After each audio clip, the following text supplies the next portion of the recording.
Peygamber Hudaý Aleyhisselam şunu öğretipdi. Yimlik gazak oğlan İbn Abbas radıyallahu anhuma. Abdullah diyen, Abdullah ibn Abbas. Abbas da Peygamberin ağası, bu da şunun oğulcuğu. Yimlik gazak 8, 9, 10 yaşına olan. Peygamber Aleyhisselam'ın eşeği bilen bilece var yerler, piyansan 20 minuttur. Şonda piyansan şuna öğretti ya, şunu yimlik gazak oğlana bir şey etiqadını doğrulamalı. Ya gulam, ey oğlancık diye. İnni uallimuke kelimatin. Yenfa'uke, men sana bir nesini kefe öğreteyim, sana peyda verir. Awwal nam ihfazillah yahfazka. Allah ve Rabbul Allah seni koruyor. O da öğreten etiqadını. Halka ve Rabbul benim yanıtlarım ne yaparım diye halka ve Rabbul vermendir oğul diyor. İyi de ve Rabbul vermendir, bir kat tut vermenlerdir. Peygamber ne dedi? İhfazillah. Allah ve Rabbul Allah seni koruyor. İhfazillah tecid tujahak.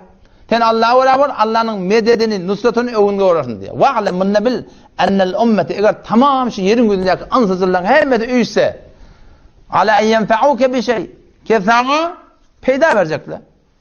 Sen işin doğrulacaklar, sen toyun doğrulacaklar, sen falan başkan hanacaklar. Lem yenfa'uke bir şey. Peygamber diye hiç kim sana peyda vermez.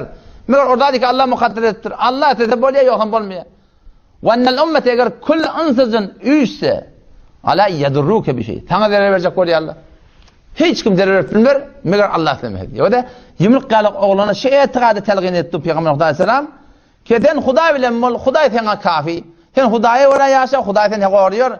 Alim cehennem ümidin ol. Hudaý islenden doğru sen işin doğrulanıyor. Hudaý islemede hiç sen işin doğrulanmıyor. Asıl seni defeden çözülmeli.